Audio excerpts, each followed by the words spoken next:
बिस्मिल्लाहिर्रहमानिर्रहीम। अस्सलाम वालेकुम viewers. Albert Einstein biography book के पार्ट 2 में आपको खुशामदीद कहता हूँ और आज आप इस किताब का पहला चैप्टर सुनने जा रहे हैं। दोस्तों, मेरा नाम है हैदर अली और आप देख रहे हैं उर्दू बुक्स बाजार किताबों की दुनिया। दोस्तों, अगर आप किताबों से प्यार करते हैं तो मेरे चैनल को सब्सक्राइब करें, घंटी के बटन को प्रेस करें ताकि मेरी आने वाली तमाम वीडियोज़ आप तक बर वक्त पहुँचती रहें। क्योंकि दोस्तों, मेरे चैनल पर आपको किताबों के हवाले से वो सब कुछ मिलेगा जो आप चाहते हैं।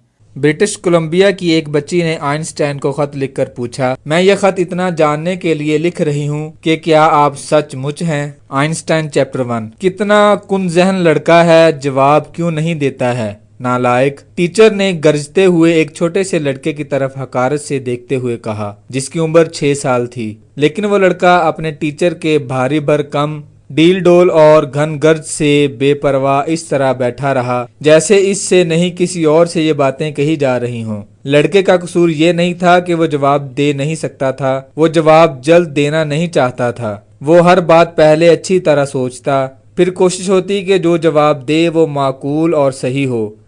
बस इसी में देर लगती थी। एक दिन जब इसके घर चचा मियाँ आए हुए थे तो उस टीचर का जिक्र आ गया। माँ ममता के जोश में आकर अपने बेटे की गैर मामूली संजीदगी और खामोश तबीयत की तरफदारी करती हुई कहने लगी, उस टीचर ने क्या समझ रखा है मेरे बेटे को। मियाँ देख लेना, मेरा बेटा एक दिन प्रोफेसर बनेगा। चचा मियाँ ने बड़े जोर का कहका लगाया, अल्बर्ट आइंस्टाइन और प्रोफेसर, हा हा हा। फिर एक दिन वो आया जब वो लड़का यानी अल्बर्ट आइंस्टाइन सचमुच प्रोफेसर बन गया, और प्रोफेसर भी कैसा, दुनिया का सबसे नामवर प्रोफेसर। आइंस्टाइन को जहां रियाजी और तबियात से इश्क था, वहीं स्कूल के इम्तहानों से नफरत थी। इस रवैये की वजह से तालिब इल्मी के ज़माने में उसे तरह तरह की दुश्वारियों का सामना करना पड़ा। जूं तूं करके ये ज़माना गुजर गया। मुलाजमत का मरहला आया तो इसकी खातिर कई इम्तहान देने पड़े। आखिर में उसे पेटेंट ऑफिस में माकूल तनख्वाह पर क्लर्क की जगह मिल गई। पेटेंट ऑफिस में लोग अपनी इजादों या सनती तरीकों को रजिस्टर्ड कराते थे। आइंस्टाइन के जिम्मे ये काम था कि वो लोगों के दाखिल किए हुए बेशुमार नक्शों और तस्वीरों की अच्छी तरह जांच करके फैसला करे कि वो पहले से रजिस्टर्ड किए हुए किसी डिज़ाइन या इजाद की नकल तो नहीं। इस मुलाजमत के लिए इंटरव्यू में जब आइंस्टाइन से पूछा गया, क्या आप ये काम कर सकेंगे, तो हस्बे आदत उसने जवाब देने में इतनी देर लगाई के करीब था कि इसकी दरख्वास्त ही रद्द कर दी जाती और किसी दूसरे को बुला लिया जाता। लेकिन जब आइंस्टाइन ने सर हिलाकर कहा, जी हाँ, मेरा ख्याल है कि मैं ये काम कर सकूंगा, तो इस वक्त उसके चेहरे से खुद एतमादी और इत्मीनान के आसार झलक रहे थे। आइंस्टाइन ने काम शुरू किया और बहुत जल्द अपनी गैर मामूली जहानत से इसमें इतनी महारत हासिल कर ली कि दिन भर का काम चंद घंटों में पूरा कर लेता। लेकिन एहतियात ये बरती कि इसका इजहार न होने दिया ताकि कहीं दफ्तर में दूसरे क्लर्कों को सुस्त और निकम्मा समझकर उनके खिलाफ कार्रवाई न शुरू कर दी जाए। अपना काम ख़त्म करके आइंस्टाइन मेज़ की दराज से एक फ़ाइल निकालता जिसमें रियाजी और तबियात की नहायत पेचीदा मसाइल होते। वह इन मसाइल को हल करने में लग जाता। अगर सामने से कोई आता हुआ दिखाई देता तो चुपके से वो कागजात जो टुकड़ों की सूरत में होते अपने फ़ाइल में छुपा देता। आइंस्टाइन अपनी मुलाजमत से बहुत खुश था। एक तरफ तो उसे फ़िक्र मौत से आज़ादी मिल गई, दूसरे अपने महबूब मशगले के लिए काफ़ी वक्त मिलने लगा। उसने तबियाती रियाजी के जिन मसाइल को तहकीक और मुताले के लिए मुंतखब किया था, इनकी नोयत बिल्कुल अनोखी थी। इन मौज़ूआत को अब तक कोई नाम भी नहीं दिया गया था। मबहम तौर से आइंस्टाइन ने इनका नाम अज़ाफ़ियत रख लिया। इस सीधे साधे लफ्ज़ ने दुनिया में एक नए इल्म का इजाफ़ा कर दिया। जैसे जैसे दिन गुजरते गए, आइंस्टाइन अपने नज़रिया अज़ाफ़ियत की बेपनाह गहराइयों में डूबता चला गया। इसके छोटे से घर में 2-4 नौजवान इकट्ठे होकर इस नज़रिए पर बहस किया करते थे। इनमें एस.एन. बोस नाम का एक हिंदुस्तानी भी था। यह बात काबिल ज़िक्र है कि बोस सिर्फ आइंस्टाइन का गहरा दोस्त ही नहीं बल्कि एक बुलंद पाया माहिर तिबियात भी था। 1914 में आइंस्टाइन ने जो मुकाला शाया किया था वो इसकी अपनी तहकीक नहीं थी, बल्कि ये बोस के उस मुकाले पर मबनी था जिसका खुद आइंस्टाइन ने जर्मन ज़बान में तर्जमा करके शाया कराया था। इसके बावजूद हिंदुस्तानी साइंसदानों में बोस का कहीं जिक्र नहीं मिलता। आइंस्टाइन के घर में जमा होने वाले नौजवानों में स्विट्ज़रलैंड का एक तालिब इल्म भी था। इन सब की बहस आइंस्टाइन को अपने नज़रिए की जांच करने और उसे परखने का अच्छा मौका मिलता रहा। जून 1905 की कोई तारीख थी जबकि लोगों ने देखा कि मियां आइंस्टाइन एक दबेज लफाफा बगल में दबाए तेज तेज कदम बढ़ाए डाकखाने की तरफ जा रहे हैं। डाकखाने में लिफाफे का वजन किया गया, फिर बहुत से टिकट चिपकाने पड़े क्योंकि 30 सफ़ों का मकाला बारीक हरूफ में लिखा हुआ जर्मनी के एक साइंसी रिसाले के लिए लैप्ज़िग भेजा जा रहा था। इस मकाले में आइंस्टाइन ने अपना नज़रिया और तहकीकात का गोया निचोड़ पेश किया था। लफाफा डाक के हवाले करते वक्त आइंस्टाइन को ज़रा भी एहसास नहीं था कि इसकी तहरीर से साइंस की दुनिया में इनकलाब अजीम बर्पा होने वाला है। जब वो घर लौटा तो उसके पाँव कमज़ोर और लड़खड़ा रहे थे, जो इस बात की दलील थी कि वो बेतहाशा दिमागी मेहनत करता रहा था। आइंस्टाइन की बीवी बड़ी बदमिजाज थी। उसने बड़ा शोर मचाया कि आइंस्टाइन अपनी सेहत की तरफ से बेपरवाह हो गया है, उसे फ़ौरन किसी डॉक्टर से रुजू करना चाहिए। मगर वो तैयार ना हुआ। बीवी को समझाता रहा कि उसे कुछ भी नहीं हुआ है, बस थोड़ी सी थकान है जो चंद दिन आराम करने के बाद दूर हो जाएगी।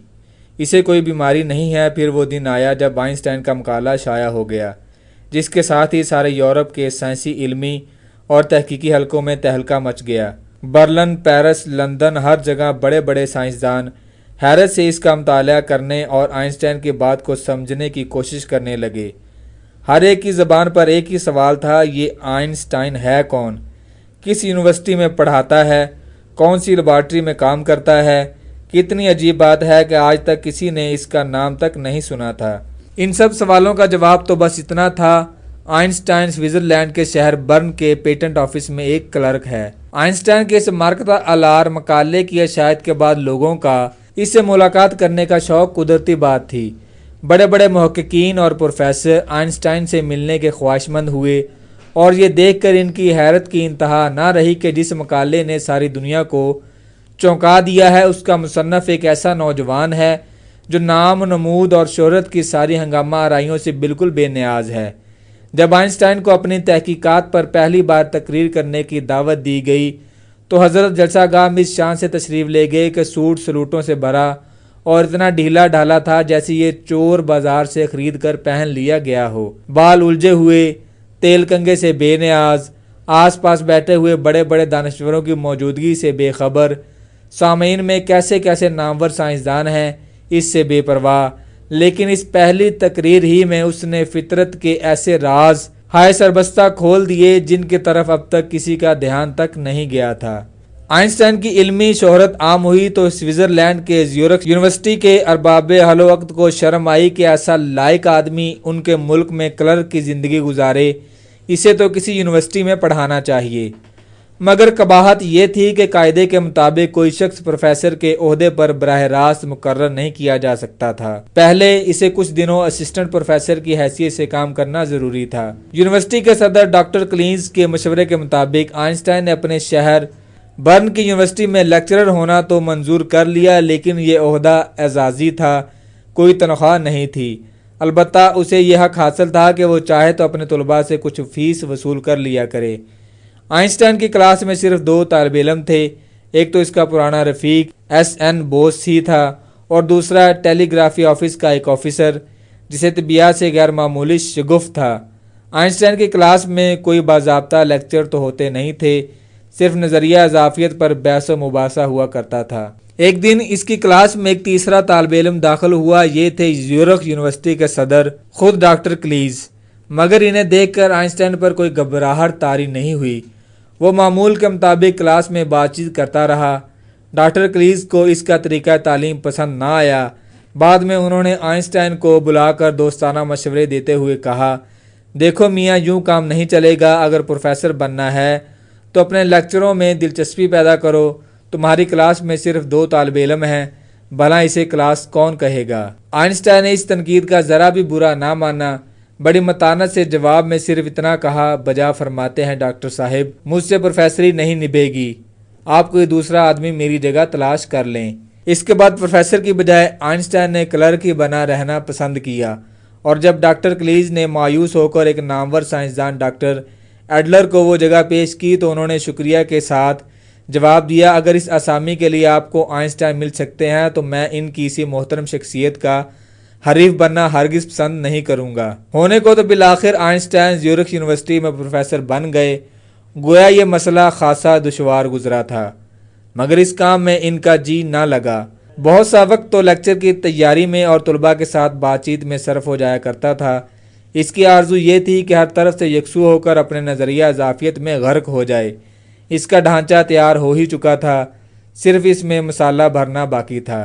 इस महवियत में वो अपनी ज़ाहरी शक्ल व सूरत से इतना बेखबर रहने लगा कि एक रोज़ इसकी बीवी को इसे डांटना पड़ा। कहने लगी, अलबर्ट तुम अपने कपड़ों की तरफ से बहुत ज़्यादा गफलत बरतने लगे हो। ये नहीं सोचते कि इस तरह तुम्हारे कामों पर बुरा असर पड़ेगा। दूसरे प्रोफेसरों को देखो कैसे सज्जल कपड़े पहनते हैं और तुम हो के बाबा आदम के ज़माने का एक ट्वीट का सूट जो पहन रखा है उसे बदलने का ध्यान ही नहीं आता। ये भी कोई बात हुई। ये सुनकर आइंस्टाइन हंसने लगा, इतना हंसा कि पेट में बल पड़ गए। दोस्तों बकिया हिस्सा पढ़ेंगे हम नेक्स्ट वीडियो में, तब तक के लिए मुझे दीजिए इजाज़त। अल्लाह हाफिज़। दोस्तों मैं उम्मीद करता हूँ आपको मेरी आज की ये वीडियो पसंद आई होगी। मज़ीद इस तरह की अच्छी अच्छी वीडियोज़ देखने के लिए मेरे चैनल को सब्सक्राइब करें, घंटी के बटन को प्रेस करें और कमेंट करें और हमें ये बताइए आपको हमारी वीडियोज़ कैसी लग रही हैं। चलिए दोस्तों मिलते हैं नेक्स्ट वीडियो में। अल्लाह निगहबान।